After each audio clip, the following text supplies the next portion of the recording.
Welcome to Biozone classes. मैं mentor doctor Deepa Dahake आपके साथ डिस्कस करूंगी डिफरेंट न्यू एग्ज़ाम्स जो 2021 में जानना आपके लिए बहुत ज़्यादा ज़रूरी है, क्योंकि अब अपना मिड दिसंबर हो गया है एंड जो स्टूडेंट्स 2021 में एग्जामिनेशन क्लास 12th में अपेयर होंगे या सम ऑफ द स्टूडेंट ड्रॉपर्स में होंगे, वो स्टूडेंट्स अब अपकमिंग एग्ज़ाम्स के लिए सर्च करना स्टार्ट करेंगे। इसी कंट्रास्ट में जो सबसे पहले अपना नोटिफिकेशन आने के चांसेस हैं वो है आपका नेस्ट का एग्ज़ाम। अब देखिए, जनरली होता है ये है कि जब बच्चा बायोलॉजी सिलेक्ट करता है तो एक मोस्ट इम्पॉर्टेंट जो एस्पेक्ट उसके लिए होता है मेडिकल फील्ड। सो 11th-12th थ्रू आउट ईयर्स वो मेडिकल के लिए MBBS के लिए ही सोचता है और उसके लिए प्रिपरेशन करता है। बट कुछ स्टूडेंट्स ऐसे भी हैं जो instead of going towards MBBS research field में जाना उनका एक एम होता है।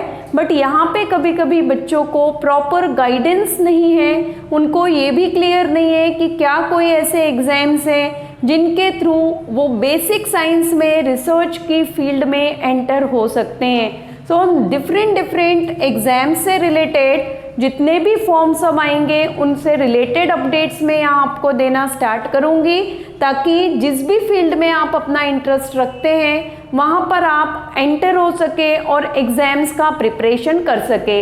एग्ज़ाम्स का सिलेबस एक अच्छी बात है कि जो सिलेबस है सभी एग्ज़ाम्स का नियरली सेम सिलेबस है, तो आपको कुछ स्पेसिफिक प्रिपरेशन नहीं करनी है। NCERT की जो फिज़िक्स, केमिस्ट्री एंड बायोलॉजी की बुक्स हैं उन्हीं को आपको बहुत अच्छे से प्रिपेयर करना है। चैनल पर अगर आप न्यू हैं so kindly subscribe my channel, like my video, share my videos for new upcoming exams. Ayush के जो एग्ज़ाम्स अपने चल रहे हैं, आयुष की जो काउंसलिंग चल रही है, काउंसलिंग रिलेटेड शेड्यूल्स के लिए एज वेल एज आप यहाँ पर सब्जेक्ट के लिए भी मुझसे लाइव कनेक्ट हो सकते हैं डेली 9 to 10 o'clock। आज मैं जो बात करने वाली हूँ इस शेड्यूल में अपने मेन, आप जैसा कि देख रहे हैं, नेस्ट 2021 के लिए कुछ स्टूडेंट्स होंगे जिनको नेस्ट क्या है ये बहुत अच्छे तरह से पता होगा, but some of the students को ये क्लियर नहीं है कि नेस्ट का एग्ज़ाम क्या है, इसके बेनिफिट्स क्या है और फ्यूचर एस्पेक्ट इस एग्ज़ाम के। अगर आप एक बार मेहनत करके ये एग्ज़ाम क्लियर करते हैं तो कितने बेस्ट फ्यूचर एस्पेक्ट हैं आपके पास इस एग्ज़ाम के थ्रू। तो आइए अब हम कुछ जानते हैं। और एप्लीकेशन फॉर्म जैसे कि यहाँ पे अज़म किया जा रहा है कि फर्स्ट वीक ऑफ जनवरी में इसके एप्लीकेशंस फॉर्म आने के चांसेस हैं। उसके पहले कंप्लीट इन्फॉर्मेशंस मैं आपको इस एग्ज़ाम्स की टाइम टू टाइम प्रोवाइड करूंगी। आज जनरल इंट्रोडक्शन इस एग्ज़ाम का हम स्टडी करेंगे और नेक्स्ट सेशन में इसके बारे में जो सिलेबस है और एग्ज़ाम का पैटर्न है नेस्ट का वो मैं डिस्कस करूंगी। यहाँ पे नेस्ट का फर्स्ट तो देखिए फुल फॉर्म है आपका नेशनल एंट्रेंस स्क्रीनिंग टेस्ट। तो यहाँ पे ये जो एग्ज़ाम है ये मेनली आप देखिए दे सभी बच्चे सकते हैं एग्ज़ाम जो 12th में पार्टिसिपेट कर रहे हैं, बट यहाँ पे मेन याद रखिए अगर आप रिसर्च फील्ड में, साइंटिस्ट के फील्ड में जाना चाह रहे हैं तो मेनली आप इस एग्ज़ाम के ऊपर फोकस करिए। इस एग्ज़ाम के थ्रू आप 2 बेस्ट इंस्टीट्यूट्स में एडमिशन ले सकते हैं। ये 2 इंस्टीट्यूट्स हैं मेनली जिनके लिए ये एग्ज़ाम कंडक्ट किया जाता है, और इसके अलावा विश्व भारती का जो इंस्टीट्यूट है वो इंस्टीट्यूट भी मेरिट लिस्ट के बेसिस पे नेस्ट क्लियर स्टूडेंट्स को अपने यहाँ एडमिशन प्रोवाइड करता है। जो 2 इंस्टीट्यूट्स आप देख रहे हैं, इन 2 इंस्टीट्यूट्स में से फर्स्ट इंस्टीट्यूट अपना है national institute of science education and research, niger भी हम कह रहे हैं इसको, NISER, भुवनेश्वर में है। One of the best institute है आपका यहाँ पर। और सेकंड है आपका यूनिवर्सिटी ऑफ मुंबई का है ये, department of atomic energy centre for excellence in basic sciences, short में इसको हम UMDAE CBS और CBS भी कहते हैं, centre for basic sciences. Seats का मैट्रिक्स क्या रहेगा, जैसे ही फॉर्म आता है वो उसके साथ every year little bit changes होते हैं, तो न्यू अपडेट में सीट मैट्रिक्स की आपके लिए यहाँ पे डिस्कस करूँगी।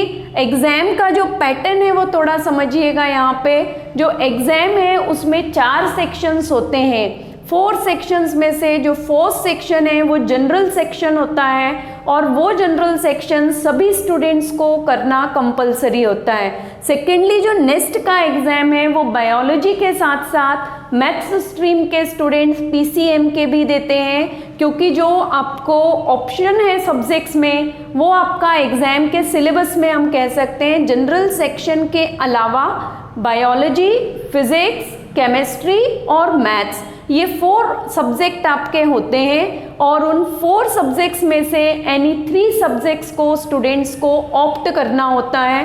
तो बायोलॉजी के students physics, chemistry and biology, and maths के जो स्टूडेंट्स हैं वो फिजिक्स, केमिस्ट्री एंड मैथ्स को ऑप्ट करते हैं। किन्हीं जो मैथ्स एंड बायोलॉजी कंबाइंड लेते हैं वो स्टूडेंट्स इसको आप अडेप्ट कर सकते हैं, या क्वेश्चंस जो चारों सेक्शंस के हैं वो भी आप उसमें अटेम्प्ट कर सकते हैं, क्योंकि मोस्टली जो स्टूडेंट्स चारों सब्जेक्ट के या चारों सेक्शंस के क्वेश्चंस को करेक्टली अटेम्प्ट करते हैं वो मेरिट लिस्ट में हायर रैंक में आते हैं, और यहाँ पर NISER में अपनी सीट्स आप सिक्योर कर सकते हैं। बट अगर आप बायोलॉजी से हैं और आप PCB को अटेम्प्ट करके भी मेरिट लिस्ट में आ सकते हैं। एवरी क्वेश्चन के लिए अभी तक लास्ट ईयर तक का जो पैटर्न था 2020 तक, एवरी सेक्शन में जितने भी आपके क्वेश्चंस हैं उनमें एवरी क्वेश्चन के लिए 4 मार्क्स अलॉटेड होते हैं, और रॉन्ग क्वेश्चंस के लिए नेगेटिव मार्किंग भी है।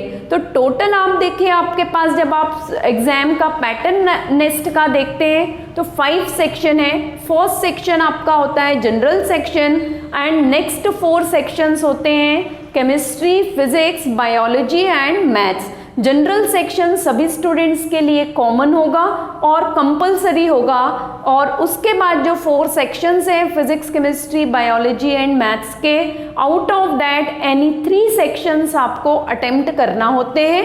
करेक्ट अटेम्प्ट करने हैं आपको क्वेश्चंस, क्योंकि नेगेटिव मार्किंग है। मेरिट लिस्ट काफ़ी हाई जाती है, हालांकि नंबर ऑफ स्टूडेंट्स में अवेयरनेस इस एग्ज़ाम के लिए कम है, बट इवन आफ्टर दैट, क्योंकि यहाँ पे national institute of science education and research and CBSE में जो सीट है वो अवेलेबिलिटी ऑफ सीट बहुत कम होती है, तो कंपटीशन काफ़ी टफ होता है। फ्यूचर एस्पेक्ट जो मैंने कहा था वो ये है कि अगर आप इस एग्ज़ाम को क्लियर करके इनमें NISER और CBS में एडमिशन लेते हैं तो इंटीग्रेटेड MSc के कोर्सेज में आपको एडमिशन मिलता है। MSc आप अपने चॉइस के अकॉर्डिंग फिजिक्स, केमिस्ट्री, बायो और मैथ्स जो भी आपका स्ट्रीम है उससे कर सकते हैं, और इंटीग्रेटेड MSc में जो भी स्टूडेंट्स या एनी स्टूडेंट जिसका जो ग्रेड है वो 7.5% से हाई होता है, उनको direct Bhabha atomic research centre में साइंटिस्ट की पोस्ट पे सिलेक्शन किया जाता है। तो ये एक बेस्ट एस्पेक्ट है यहाँ पे कि आप डायरेक्टली बार्क में एंटर कर सकते हैं by clearing this exam. But exam clear करने का मीनिंग ये नहीं है, पहले नेक्स्ट 2021 का एग्ज़ाम अगर आप क्लियर करते हैं तो एग्ज़ाम क्लियर करने के बाद 5 इयर्स का integrated MSc course, 3 years BSc and 2 years MSc के कोर्स को कंप्लीट करते हैं, और फिर जितना ग्रेड आप वहाँ पे स्कोर कर रहे हैं 7.5 CGPA के ऊपर अगर आप सिक्योर करते हैं, तब आप याद रखिए आप बार्क में जो पोस्ट रिलीज होते हैं उनके लिए अप्लाई करने में एलिजिबल होते हैं। तो ये कुछ बेस्ट बेनिफिट्स थे। पैटर्न क्या होगा एग्ज़ाम का, सिलेबस क्या होगा एग्ज़ाम का, ये नेक्स्ट सेशन में हम डिस्कस करेंगे।